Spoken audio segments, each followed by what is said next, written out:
Hello students, आज की इस वीडियो में सोप एंड डिटर्जेंट का पार्ट कवर कर रहा हूं जो कि बाकी कार्बन एंड इट्स कंपाउंड्स के पार्ट से अलग है, बट इसकी वेटेज को कम भी नहीं आंका जा सकता।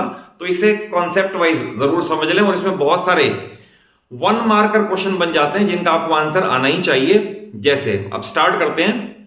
अगर सबसे पहले पूछ ले व्हाट इज सोप, तो कॉमन लैंग्वेज में हम ये कह सकते हैं any substance which has a cleansing action is called soap. But अगर पूछा जाए what is chemically, that is chemically what is soap, तो डेफिनेशन तब ये आती है कि soap is sodium salt of long chain fatty acid. Definition मैंने यहां लिख दिया मैंने, व्हाट इज सोप पहला question. Soap is sodium salt of long chain fatty acids. अब इसमें क्वेश्चन ये अराइज होता है what is meant by fatty acid. तो we can say higher carboxylic acids, these are carboxylic acids, higher carboxylic acid C15 वाला, they are called fatty acids. Third question ये भी पूछा जा सकता है व्हाट इज कार्बोक्सिलिक एसिड। तो carboxylic acid otherwise मैंने एक सेपरेट वीडियो में कवर कर दिया है, पूरे एथेनोइक एसिड की प्रॉपर्टीज, उसके यूजेस, उसकी केमिकल रिएक्शन सेपरेट कवर हो गई हैं। बट अगर ये पूछे व्हाट इज कार्बोक्सिलिक एसिड, तो इसका हम आंसर दे सकते हैं कि any acid which has this part as functional group, that is COOH, is called carboxylic acid. इसकी डिटेल आपको उस वीडियो में मिल जाएगी। तो इसमें आप ये देखें, इसको थोड़ा और बैकग्राउंड में बताऊं कि हायर कार्बोक्सिलिक एसिड में यह है palmitic acid C15, H31, COH, stearic acid and oleic acid, ये हायर कार्बोक्सिलिक एसिड है। अगर मैं कह रहा हूं सोडियम सॉल्ट ऑफ, तो इट मींस H हटा के सोडियम, H हटा के सोडियम, H हटा के सोडियम लगा दिया। कई बार ये भी लिखा होता है potassium salt of long chain fatty acid, तो एक ही बात है, अगर सोडियम के साथ पोटेशियम कह दें तो नो प्रॉब्लम, वो एक ही बात है, करेक्ट। तो ये इसकी डेफिनेशन हो गई। तो ये sodium salt of long chain fatty acid हो गया। अब इसके बाद एक इंपॉर्टेंट बात ये आती है कि सोप हार्ड वाटर में इफेक्टिवली काम नहीं करता, इसका एक सेपरेट क्वेश्चन भी है। बट उससे पहले क्वेश्चन ये अराइज हो जाता है कि what is meant bye hard water. तो हार्ड वाटर की डेफिनेशन जरूर याद कर लें, वाटर विच कंटेन्स बाइकार्बोनेट्स, मैं यहां लिख देता हूं, bicarbonates, chlorides and sulphates of calcium and magnesium is called hard water. ये मैंने सारा इंक्लूड कर दिया, bicarbonates, chlorides and sulphates of calcium and magnesium. अब इसकी भी डिटेल में जाओगे, इसके भी फिर दो क्लासिफिकेशन है। What is a temporary hardness of water, what is permanent hardness of water, how they are removed. तो we can say hardness due to bicarbonates of calcium and magnesium, bicarbonates is called temporary hardness. जैसे suppose अगर let us say magnesium का bicarbonate है पानी के अंदर, तो ये टेम्परेरी हार्डनेस का रीजन है। आप सिंपली इसे बॉइल कर दो तो ये कन्वर्ट हो जाएगा magnesium carbonate plus CO2 plus H2O में, और ये हार्डनेस खत्म हो जाएगी। तो that is a temporary hardness is due to bicarbonates and it can be removed by simply boiling and followed by filtration. Then what second question आता है what is permanent hardness. तो permanent hardness is due to chlorides and sulphates of calcium and magnesium. अगर suppose calcium का sulphate है या calcium का chloride है या लाइकवाइज मैग्नीशियम सल्फेट है या मैग्नीशियम का क्लोराइड है MgCl2, अगर ये सॉल्ट प्रेजेंट है वाटर में तो उसके अंदर परमानेंट हार्डनेस है, और ऐसे वाटर में सोप इफेक्टिवली काम नहीं करता। अब इसमें भी क्वेश्चन ये पूछ सकते हैं कि काम क्यों नहीं करता, तो उसका ये आंसर है कि a lot of soap is wasted by reacting with these salts. इनके साथ केमिकल रिएक्शन होगी और जो रिजल्ट बनेगा वो स्कम है, और स्कम फर्दर क्लोथ को स्टिक करेगा, उसकी क्लीनिंग एक्शन पे और कम इफेक्ट डालेगा। तो that is a lot of soap is wasted due to chemical reaction. That is उसका डर्ट से लड़ने का नंबर बाद में आएगा, उससे पहले ही वो इनके सॉल्ट से लड़के ही अपनी एफिशिएंसी गंवा देगा। ये आगे इसका, और हार्डनेस का रिमूव का जो है, अगर सपोज ये परमानेंट हार्डनेस है तो इनका फिर एक सेपरेट वीडियो में मैं कवर कर दूंगा। इनको अगर सोडियम कार्बोनेट से ट्रीट करोगे तो इन सब की केमिकल रिएक्शंस हो जाती हैं और परमानेंट हार्डनेस भी रिमूव हो जाती है। अब वापिस आ जाए सोप के ऊपर। अगर ये पूछा जाए कि आपने कहा soap is sodium salt of या potassium salt of long chain fatty acid, तो क्वेश्चन ये कि हम इसे ऐसा तो नहीं लिख सकते कि C15 ऐसे यहां से तक लिखते जाए फिर COH लिखें। तो क्वेश्चन ये आता है how a soap molecule is represented. Next question, how a soap molecule is represented. तो अगर ये आ जाए 1 मार्क्स में क्वेश्चन, तो आपको सिर्फ इतना ही बनाना है कि सोप मॉलिक्यूल को ऐसे रिप्रेजेंट करते हैं, एक curve C, then CO-1 and Na+1। ये सब 1 मार्क्स में सफिशिएंट है। फिर आ सकता है name the 2 parts of soap molecule. तो नेम द 2 पार्ट्स में हम कहेंगे it is long hydrocarbon part and it is a short ionic part.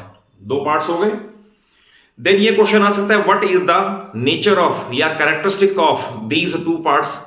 तो इसके लिए 2 वर्ड्स हैं, एक है वर्ड हाइड्रोफोबिक और एक है हाइड्रोफिलिक।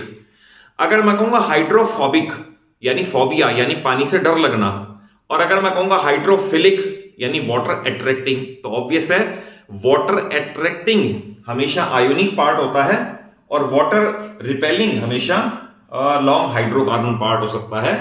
तो इसका फिर आंसर ये है कि soap molecule has 2 parts, long hydrocarbon part which is hydrophobic, मैं लिख दूं इट इज हाइड्रोफोबिक और ये हाइड्रोफिलिक, फिलिक मींस अट्रैक्टिंग, ये वाटर अट्रैक्टिंग है और ये वाटर रिपेलिंग है। ये आ गया। इसके बाद ये आता है कि how soap works in washing the clothes. अब वो आपको मैं सेपरेट एक और डायग्राम बना के मैं क्लियर कर देता हूं कि सोप मॉलिक्यूल वर्क कैसे करता है, एंड देन उस पार्ट में मैं ये भी बता देता हूं आपको कि डिटर्जेंट क्या है, डिटर्जेंट बेटर क्यों है। वो अगर ये sodium salt of long chain fatty acids है तो उनकी क्या डेफिनेशन आती है और उनकी क्लीनिंग एक्शन बेटर किस तरह से है, वो अभी इसको क्लियर करके सेकंड पार्ट में बताता हूं। देखिए अभी आपको मैंने बताया सोप मॉलिक्यूल के 2 पार्ट हैं, शॉर्ट आयोनिक पार्ट और लॉन्ग हाइड्रोकार्बन पार्ट। अब आता है इसमें आता है what is meant by soap micelle. तो जब सोप को वाटर में डिसॉल्व करेंगे तो वो एक कोलाइडल सोल्यूशन बना देगा, और अगर आप सपोज डर्टी क्लॉथ उसमें डाल दें तो soap molecules align themselves in such a way that hydrocarbon part is directed towards dirt. तो पहले तो मैंने बताया सोप मिसेल क्या है, cluster of soap molecule which entrap the dirt is called soap micelle, यानी एक झुंड सोप मॉलिक्यूल का जो डर्ट को एंट्रैप कर ले उसे बोलते हैं सोप मिसेल। डर्टी क्लॉथ में हम ये मानते हैं कि ऑर्गेनिक इंप्यूरिटी है यानी ऑयल ड्रॉपलेट है, तो soap molecules align themselves in such a way कि hydrocarbon part is directed towards dirt, तो हाइड्रोकार्बन पार्ट डर्ट को डिसॉल्व कर देगा, but ionic part will remain attached with water. Then जब आप उसकी स्क्रबिंग करोगे, स्क्रबिंग करने पे जो स्कम बना है due to reaction between this part and this part, it comes on the surface of cloth, और जब सरफेस ऑफ क्लॉथ पे डिसॉल्व होके आ जाएगा यानी स्कम बन के आ जाएगा, उसके बाद वॉशिंग मशीन में भी एजिटेशन होनी है, मैन्युअली भी एजिटेशन होनी है, या वुडन प्लैंक से बीट करना तो भी एजिटेशन होनी है, and plenty of water is there because we are rinsing it. तो जब एक्सेस ऑफ वाटर से रिंसिंग करोगे तो इंप्योरिटी जो कि इस पार्ट ने डिसॉल्व कर दी वो एक्सेस ऑफ वाटर से खींच के बाहर उसको ले जाएगा and the cloth is cleaned. तो इट इज हाउ या what is the cleaning action of soap या how a soap molecule works. Complete हो गया ये वाला। अब आता है डिटर्जेंट। तो डिटर्जेंट भी क्या है, उसमें आपको मैंने बताया sodium salt of long chain fatty acid, इसकी डेफिनेशन है सोडियम और potassium salt of long chain benzene sulphonic acid. ये बेंजीन है, बेंजीन सल्फोनिक एसिड, अगर H लग जाए तो, बट सोडियम लग गया तो sodium salt of long chain benzene sulphonic acid. Okay, इसके बाद आता है how detergent molecule is represented. तो रिप्रेजेंट करने का तरीका सेम है, उसके अंदर हम लिखते थे इस तरह से, हाइड्रोकार्बन पार्ट सेम था, लास्ट में मैंने लिखा था CO-1 Na+1। अब इसके अंदर हम लास्ट में सिर्फ ये लिख देंगे, अगेन ये शॉर्ट आयोनिक पार्ट है, ये लॉन्ग हाइड्रोकार्बन पार्ट है। तो सोप मॉलिक्यूल को भी रिप्रेजेंट करने का तरीका डिटर्जेंट जैसा सेम ही है, एक्सेप्ट आयोनिक पार्ट डिफरेंट है, बाकी सारा पार्ट सेम है। देन ये आता है कि then why detergents are better या why they have better cleaning action. तो मैं इसके अंदर डिफरेंसेस से क्लियर कर देता हूं। पहला है soap are oil based and detergents are petroleum based. ये बड़ा इंपॉर्टेंट है, पेट्रोलियम बेस्ड, ये ऑयल बेस्ड है। नेक्स्ट है soap not effective in hard water. इसका मैंने अभी आपको बता दिया कि हार्ड वाटर में कैल्शियम और मैग्नीशियम के सॉल्ट्स हैं, सोप का बहुत सारा पार्ट वेस्ट हो जाएगा केमिकल रिएक्शंस में, और क्लॉथ की क्लीनिंग का नंबर नहीं आएगा, पहले सोप ही वेस्ट होगा। यह equally effective in soft water as well as hard water. Then है सोप के कंपोनेंट्स बायोडेग्रेडेबल हैं, यानी डीकंपोज हो जाते हैं, माइक्रो ऑर्गेनिज्म से डीकंपोज हो जाएंगे, बायोडेग्रेडेबल। बट डिटर्जेंट के नॉन बायोडेग्रेडेबल हैं, और इसमें भी इंपॉर्टेंट ये है कि अगर लीनियर है हाइड्रोकार्बन पार्ट, लीनियर, तो फिर भी बेटर है।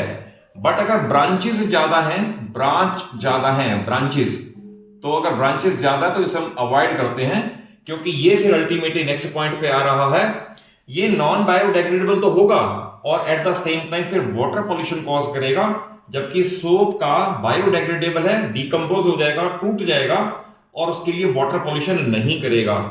देन सोप का मैंने बता दिया पुअर क्लीनिंग एक्शन है और इसकी बेटर क्लीनिंग एक्शन है।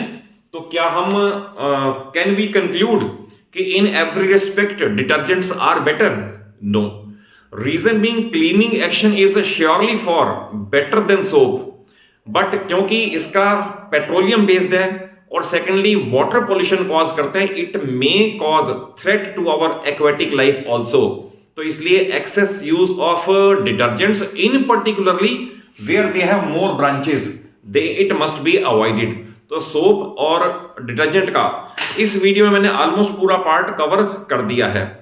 और अगर कॉन्सेप्चुअली अच्छे से समझ आया हो, वीडियो अच्छी लगे, तो जरूर एक अच्छा सा लाइक दो, अपने सभी फ्रेंड्स को, सभी क्लासमेट्स को वीडियो जरूर शेयर कर लो, और चैनल सलूजा क्लासेस को सब्सक्राइब कर लो, सो दैट आपको सारा सिलेबस पूरी 9th और पूरी 10th का फिजिक्स, केमिस्ट्री और मैथ्स इजी और स्मूथ वे में from the lowest level up to the highest level आपको मिल जाए through my rich experience. Thank you for watching the video.